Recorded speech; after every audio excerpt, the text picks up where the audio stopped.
مقالہ نمبر 42 تنگی اور فراخی۔ حضرت محی الدین جیلانی رضی اللہ عنہ نے فرمایا،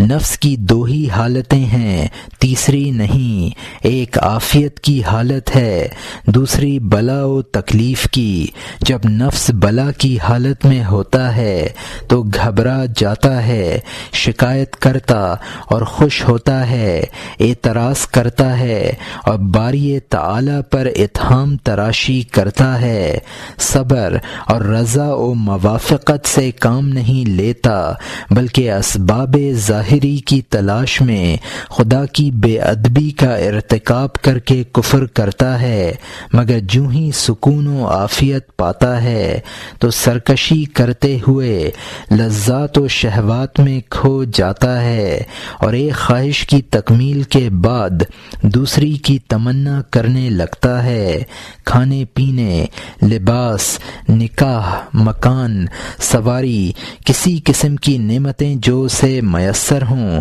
ان کو حقیر سمجھتا ہے، ان میں نقص نکال کر ان سے اعلیٰ نعمتوں کی خواہش کرنے لگتا ہے، اور جو شے اس کی قسمت میں نہیں ہوتی چاہتا ہے کہ جنہیں وہ شے حاصل ہے ان سے سلب ہو جائے اور اپنے مقدر کی چیز سے منہ پھیر لیتا ہے۔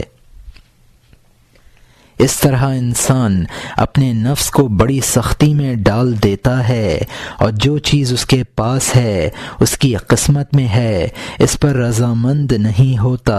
اس کی وجہ سے جب وہ مصیبت میں مبتلا ہو جاتا ہے تو اس مصیبت سے نجات حاصل کرنے کے سوا کوئی اور خواہش نہیں کرتا اور تمام موجودہ لذتوں کو فراموش کر دیتا ہے اور ان میں سے کسی شے کو نہیں چاہتا۔ پھر جب نفس کو اس بلا سے نجات دے دی جاتی ہے تو وہ پھر اسی سرکشی اور عیش و تکبر میں منہمک ہو کر اطاعت خداوندی سے پھر جاتا ہے اور گناہوں میں اس طرح گرفتار ہو جاتا ہے کہ تمام گزشتہ مصیبتوں کو بھلا ڈالتا ہے۔ ایسی صورت میں اس کو پہلے سے بھی زیادہ سخت تکلیفوں اور مصیبتوں میں ڈال دیا جاتا ہے، اور یہ اس لیے کہ اس کو اس کی سرکشی اور گناہوں کی سزا ملے تاکہ آئندہ وہ گناہوں کے ارتکاب سے پرہیز کو شعار بنا لے۔ چونکہ عافیت و نعمت سے اس نے نفس کی اصلاح نہ کی تھی، اس لیے اس کی حفاظت مصائب و مشکلات ہی سے ممکن ہے۔ اب اگر اس نے ان بلاؤں کے اختتام تک حسن ادب سے کام لے کر اپنی قسمت پر اکتفا کیا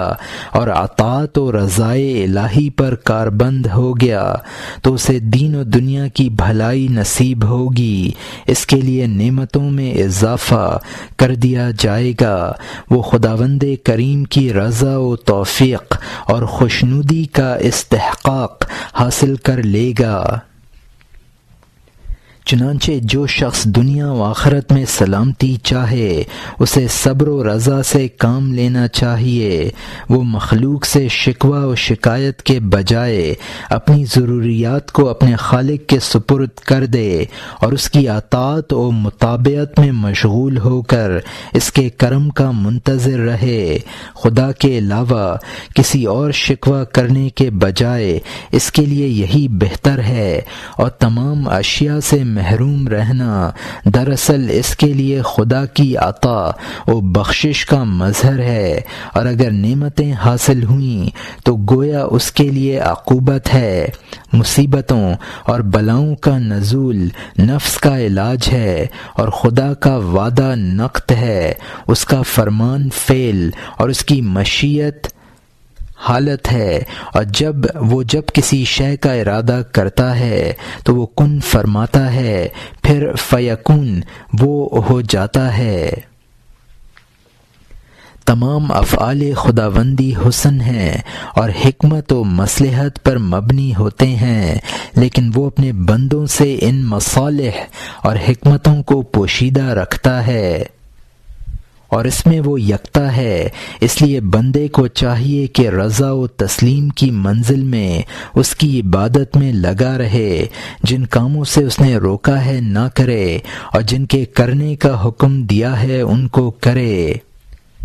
قضا و قدر کے سامنے سر تسلیم خم کر کے معاملات ربوبیت میں دخل نہ دے، اپنے تمام کاموں میں سکوت اختیار کرے اور رب کریم پر ہرگز تہمت نہ لگائے۔ حضرت ابن عباس رضی اللہ عنہ سے مروی حدیث میں ہے، انہوں نے فرمایا، میں حضور صلی اللہ علیہ وسلم کے پیچھے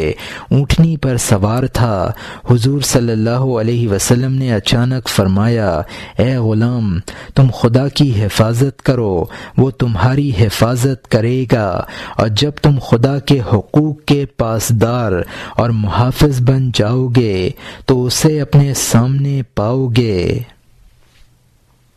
چنانچہ ضروری ہے کہ خدا کے سوا کسی سے کچھ نہ مانگو اور نہ کسی سے مدد طلب کرو، اس لیے کہ جو حالات پیش آنے ہیں وہ تو قلم لکھ چکا ہے، اور اگر کوئی شخص قضاء و قدر کے فیصلوں کے خلاف تمہیں نفع پہنچانے کی خواہش رکھتا ہے تو اسے اس پر قدرت حاصل نہیں ہو سکتی۔ اس لیے استطاعت کے مطابق احکام خداوندی پر بصدق دل اور بیقین محکم عمل کرو، اور اگر تمہیں عمل کی استطاعت نہیں ہے تو مجبوراً صبر کرنے ہی میں بہتری ہے۔